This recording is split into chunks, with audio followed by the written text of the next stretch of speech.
पड़ोसी देश पाकिस्तान की यात्रा पर थे। पाकिस्तान सरकार ने दिल्ली और लाहौर के बीच बस सेवा के उद्घाटन के लिए भारतीय प्रधानमंत्री को लाहौर आमंत्रित किया था। तब किसी को ये आभास भी नहीं था कि पाकिस्तान भारत की पीठ पर खंजर घोंपने की तैयारी कर रहा है। एक ओर जहां भारतीय प्रधानमंत्री को आमंत्रित करके उनसे उद्घाटन कराया जा रहा था, वहीं दूसरी ओर पाकिस्तान दबे पांव भारत की सीमा में प्रवेश करके उस पर कब्जा करने की तैयारी कर रहा था। पाकिस्तान की इस घुसपैठ का जब तक भारत को पता चलता तब तक बहुत देर हो चुकी थी। मई का महीना आते आते कारगिल की भूमि रणक्षेत्र में बदल चुकी थी। भारत की उत्तरी सीमा पर जंग छिड़ गई थी। पड़ोसी देश पाकिस्तान के सैनिक भारत की दहलीज के अंदर प्रवेश कर चुके थे। हम बात कर रहे हैं कारगिल युद्ध की।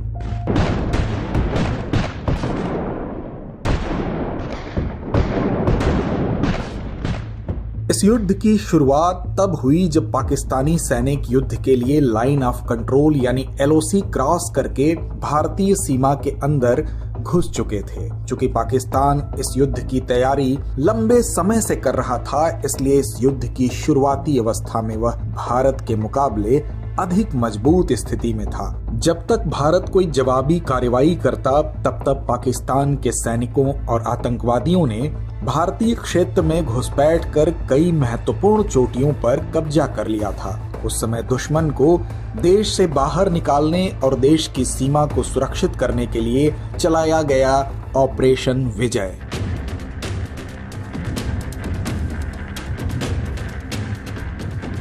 और जैसा कि ऑपरेशन का नाम रखा गया था, भारत की इस अभियान में विजय भी हुई, लेकिन इस विजय की कीमत बहुत भारी थी। अभियान की सफलता के लिए कई वीर सैनिक शहीद हो गए। आज कारगिल दिवस के मौके पर हम ऑपरेशन विजय के बारे में बात करेंगे और जानेंगे कि कैसे भारतीय सैनिकों के अदम्य साहस और वीरता पूर्वक बलिदान ने पाकिस्तानी सेना के छक्के छुड़ा दिए और उसे पीछे हटने पर मजबूर कर दिया। कारगिल युद्ध मई से जुलाई 1999 तक तत्कालीन जम्मू कश्मीर राज्य के कारगिल जिले में हुआ था। चूंकि अधिकांश चोटियों पर पाकिस्तानी घुसपैठियों और सैनिकों का कब्जा था, फलस्वरूप उनके लिए भारतीय सैनिकों को निशाना बनाना अधिक आसान था। लेकिन भारतीय सैनिकों के लिए ये आसान बिल्कुल नहीं था। पाकिस्तानी सैनिक लगभग 15 से 16 हजार फीट की ऊंचाई पर थे, इसलिए भारतीय सैनिकों के लिए उनको निशाना बना पाना बेहद चुनौतीपूर्ण था। लेकिन जितना चुनौतीपूर्ण पाकिस्तानी घुसपैठियों पर निशाना लगाना था, उतनी ही बड़ी चुनौती कारगिल की कठिन जलवायु परिस्थितियां भी थी। यूं तो भारत में ये समय गर्मी और मानसून वाला था, लेकिन कारगिल में उस समय भी तापमान 0 डिग्री से भी नीचे था। लेकिन भारतीय वीरों के अदम्य शौर्य के आगे सारी चुनौतियों को अपना सिर झुकाना पड़ा। इस युद्ध में भारतीय वायुसेना ने भी ऑपरेशन सफेद सागर के तहत महत्वपूर्ण भूमिका निभाई थी। भारतीय वायुसेना ने दुश्मन के ठिकानों पर हमले करके उन्हें नष्ट कर दिया, जिससे पाकिस्तानी सेना की ताकत को कमजोर करने में सहायता मिली।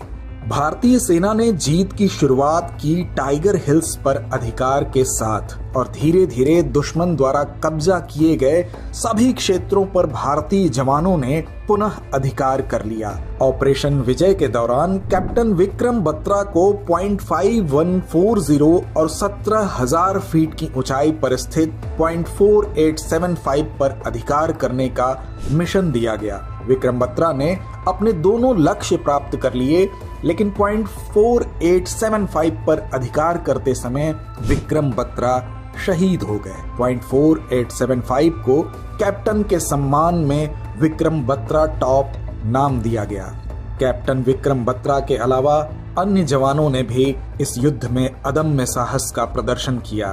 कैप्टन अनुज नायर और लेफ्टिनेंट मनोज पांडे समेत सैकड़ों जवानों ने अपना बलिदान देकर भारत की विजय गाथा लिखी। इस युद्ध में 10,000 से अधिक सैनिकों ने भाग लिया था।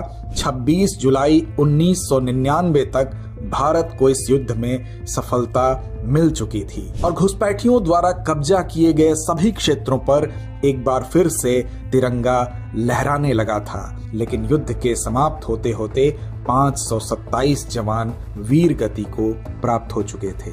यूं तो 14 जुलाई आते आते भारत की इस युद्ध में विजय हो चुकी थी, लेकिन 26 जुलाई 1999 को तत्कालीन प्रधानमंत्री अटल बिहारी वाजपेयी ने आधिकारिक तौर पर युद्ध की समाप्ति और ऑपरेशन विजय की सफलता की घोषणा की। युद्ध समाप्त होने के बाद युद्ध में शामिल 4 जवानों को परम वीर चक्र और 11 जवानों को महावीर चक्र से सम्मानित किया गया। इनमें से कैप्टन विक्रम बत्रा और लेफ्टिनेंट मनोज पांडे को मरणोपरांत परमवीर चक्र से सम्मानित किया था। हर साल 26 जुलाई को हम कारगिल विजय दिवस मनाते हैं, जो 1999 में भारतीय सशस्त्र बलों की पाकिस्तान के खिलाफ कारगिल युद्ध में विजय की याद दिलाता है। कारगिल विजय दिवस भारतीय सेना की वीरता, साहस और समर्पण का प्रतीक है। यह दिन उन सैनिकों के बलिदान को याद करने और सम्मानित करने का दिन है, जिन्होंने हमारे देश की रक्षा के लिए अपने प्राणों की आहुति दी।